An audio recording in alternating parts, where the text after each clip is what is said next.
Okay, I'm just gonna say it. I'm not that great at video games.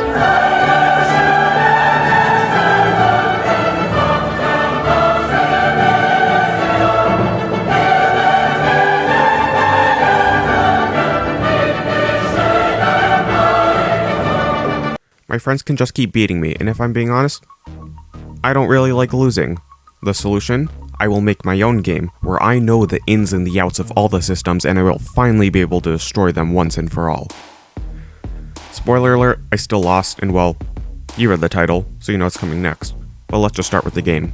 But first, you need a brief lesson in web protocols. Okay, maybe instead I'll just give a shorter explanation. Basically, normally when you go to a website, your computer sends a request to the server, and the server sends the page back, and then that's when communication ends. However, if you want a real-time application, like a game, you use something called websockets, which keep the connection open, allowing your computer and the server to easily send data to each other. So to start, I created a basic example using websockets, where people could press a button on a page to increase a number, and another button to decrease the number. Amazing, I know I'm an absolute genius, you don't need to say anything. But here's the kicker. That number is synced across all the clients. Still not good enough?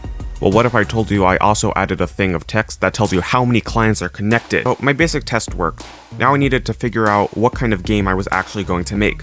So in the past, I've really enjoyed movement shooters, like TF2 and TF2. Also, because I'm using P5.js for this, anything 3D would be very difficult. So it's time to make a third-person, top-down, movement-based shooter. So here's the plan. You are a circle, and no, that's not me just calling you fat. You, who I'm sure are in Olympic condition, fight other circles. You can shoot bullets made of a mystery shape, but here's the thing. You can dash. Dashing not only allows for fast movement, but you are also invulnerable while you do it. This allows dashing to be used to get out of a tight situation, to retreat when you're low in health, and to quickly move in for the attack. お前はもう死んでいる。何? So to start, I made a basic example where players can move their circles and all the movements are synced. Now this might not seem super impressive, but I've never done any multiplayer things like this before, so I was super happy. And so, you may have noticed that the graphics aren't super advanced. Then I started making bullets, because you kind of need bullets for a shooter. And now it was time for dashing.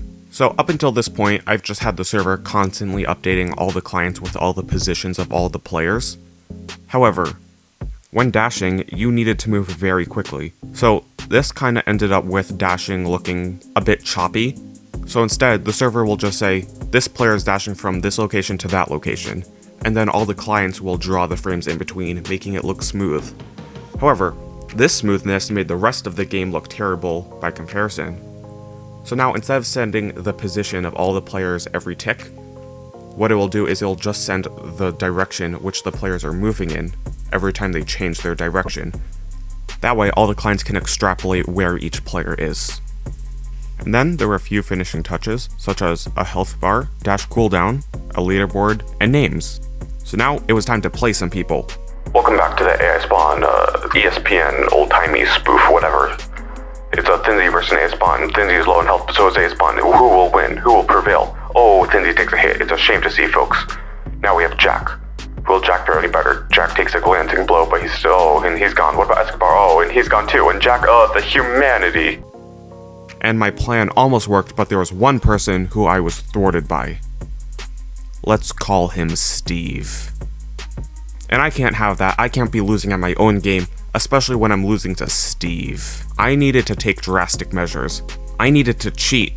I needed to hack my own game. How to hack a game in 5 easy steps. Step 1. Go to inspect source and find where the WebSocket connection URL is. For us, it's right here. Now, I'm going to make this bot in Python because that's the language I'm best at, and this is a pretty good task for it. So I'm using this library. I'm going to establish a connection to the server, and then just send the fire command.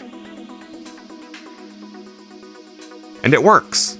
Okay, now it's time for the name. So I settled on Botboyo, because I wanted to name it Botboyo, and no one can stop me from naming it Botboyo. So it's just firing in a set direction, but we need it to fire at players. So, can we get the position of the player? Yes, we can. If we go back to the HTML, we can see that the game is running on game.js. If we open game.js, we can see that as we talked about before, we have the last known position plus the velocity and time elapsed, which means we're able to know where the player is. So now we have the ability to know where all the players are. And you see here is where I used some YouTube deception and editing trickery to make you think I rewrote the code that I wrote in game.js in Python. However, you have been fooled, bamboozled, good sir. Keep in mind, it wouldn't have been hard to do that, but I'm lazy.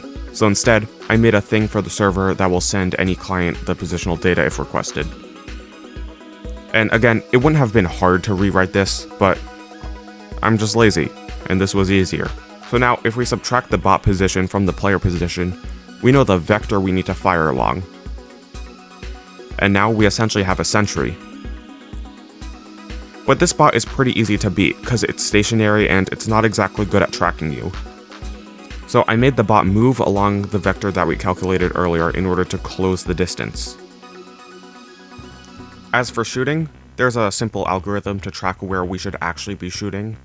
It's not perfect, but because all the players and the bullets both have a hitbox, it is absolutely good enough. So now we can reliably hit the player, but how do we not get hit by the player? You just move out of the way. And now, well, saying it works would be doing it a disservice. So, my bot could reliably kill me, but I needed some testers before I deployed it on Steve. So I sent some messages in some Discord servers. And... Alright, joining game! Quickly. Bot boyo. Wow, that was quick. I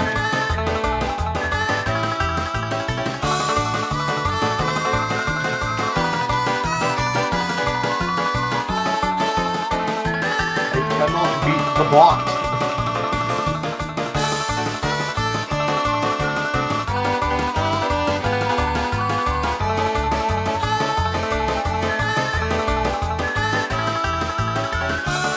Thank you for releasing me from my eternal torment.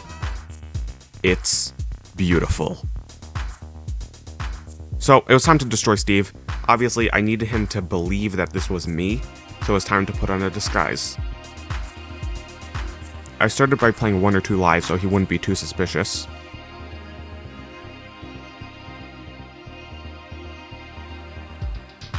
Then, when I died, I did a swap.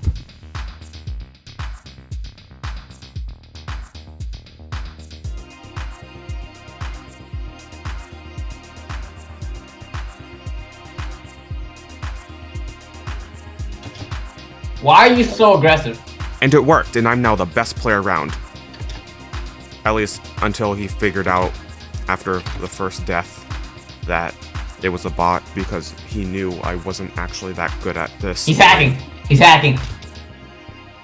Hey, are you actually hacking? What the hell's going on here? But yeah, OP bot. Then, to add some official touches, I made it so it runs on the server 24/7 and anyone can join at any time to fight it.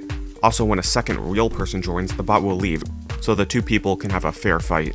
Also, just for fun, I set it up so I could have 4 bots fighting each other at once, and who needs the Super Bowl when you have this? As normal, this code is available on GitHub, link in the description. If you enjoyed this video, please like, share, comment, subscribe, and all those other YouTube things that people always say.